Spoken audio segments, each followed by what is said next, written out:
Good morning, class. Good morning, Mom. Good morning, classmate. Before we start, please lead our prayer.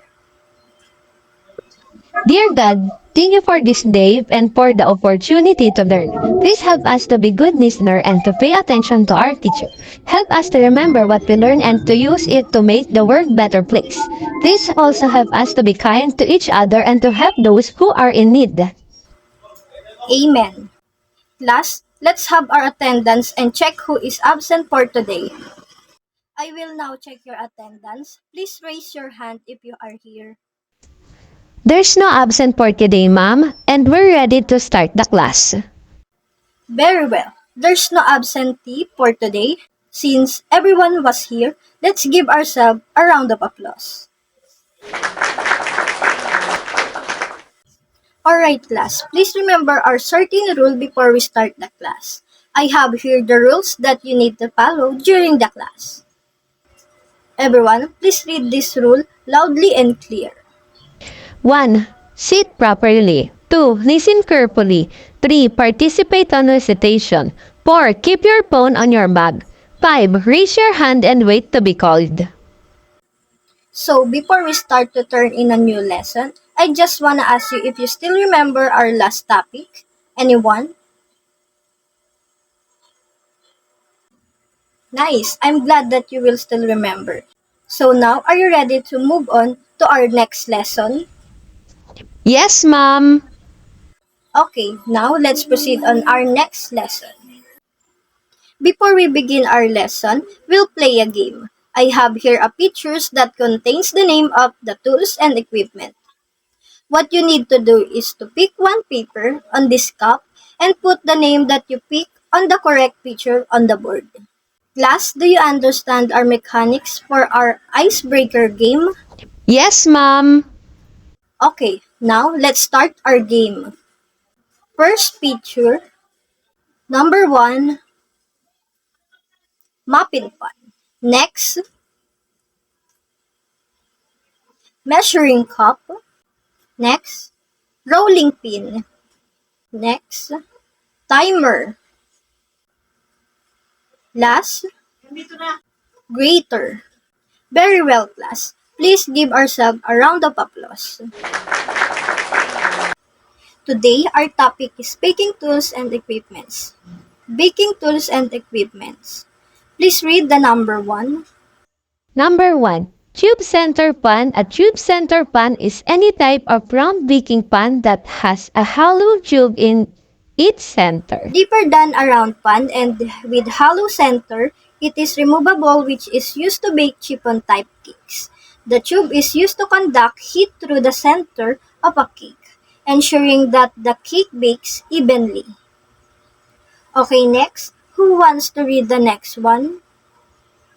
Number 2. Muffin pan. A muffin pan with a cylindrical or circle shape mold used for baking cupcakes or muffins.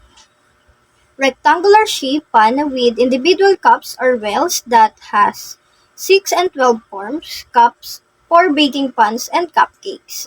Next one, please read.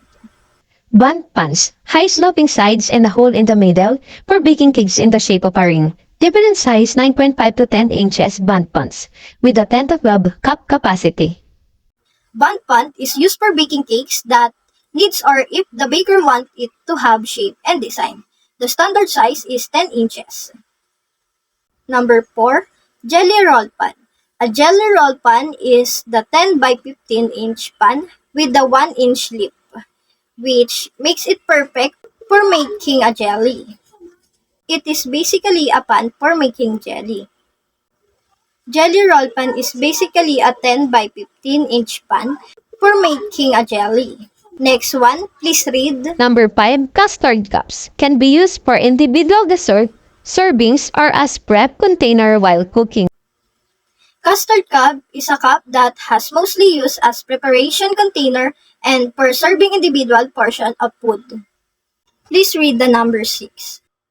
6. Measuring cup is a kitchen utensil used primarily to measure the volume of liquid or bulk solid cooking ingredients, such as flour and sugar, especially for volumes from about 50 ml upwards. Measuring cup is used when measuring large portion of dry or liquid ingredients and has different sizes for different quantity needed. Number 7, mixing bowl.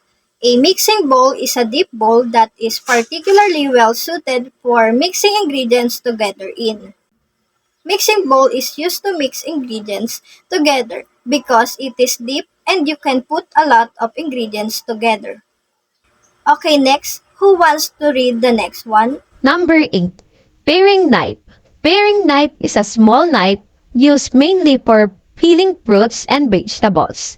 Paring knife is a small knife used for peeling fruits and vegetables and can also be used for removing scale of fish. Number 9. Rolling pin. A rolling pin is a cylindrical food preparation utensil used to shape and flatten dough. Rolling pin is a thick and made of wood or sometimes marble and can be rolled to flatten every kind of dough. Next one, please read. 10. Strainer. A strainer is a wire mesh silicone or metal kitchen sieve that chefs and home cooks use to separate liquids from fine solid in cooking. Often in situations where small solids or pieces of sediments like tea leaves or fruit seeds require finer filtration. Strainer is used to separate fine ingredients from solid ingredients. It is mostly used to strain the flour into much finer texture. Number 11, timer. A kitchen timer is an appliance for keeping track of cooking over an extended period of time, allowing you to walk away from the stove and tend to other tasks. A good timer shouldn't just tell you when your time is up, though it should also clearly communicate how much time you have left. Timer is an appliance that can be used to count down the cooking time and it's mostly used on boiling eggs. Next one, please read. Number 12, rubber scraper. Spatulas with a long handle and smallish scraping end to mix gently to incorporate ingredients into preparation. Decorate cakes and is so useful for scraping to bottom of a bowl mixing bowl. Rubber scraper is also called spatula and has a lots of uses like scraping the ingredients out of the pan or to mixing ingredients in a mixing bowl. Number 13, grater. Grater is a device having a surface covered with whole edge by slightly raised cutting edge used for grating cheese and other foods. Grater is a kitchen tool used to shred cheese, fruit, vegetable, sausage, and other solid food into small pieces. Next one, please read. Number 14. Flour sifter. A flour sifter is a kitchen device that looks like a cup with a handle and a strainer on the bottom. It is designed to break up clumps in a flour, remove impurities for a lighter good texture. Flour sifter is a type of strainer that has a special purpose of strainer the flour to remove the impurities by breaking the clumps on the flour. Number 15. Pastry tips are small, cone-shaped tools that are used to pipe creams onto pastry cakes and other desserts. It is the tip that you use to equip in a pastry bag to put some cream or icing on it to make design on cakes. Pastry tips used to attachment on a pastry bag. It is a cone-shaped metal that has a lot of decorative design to make the cream pour with a delightful design.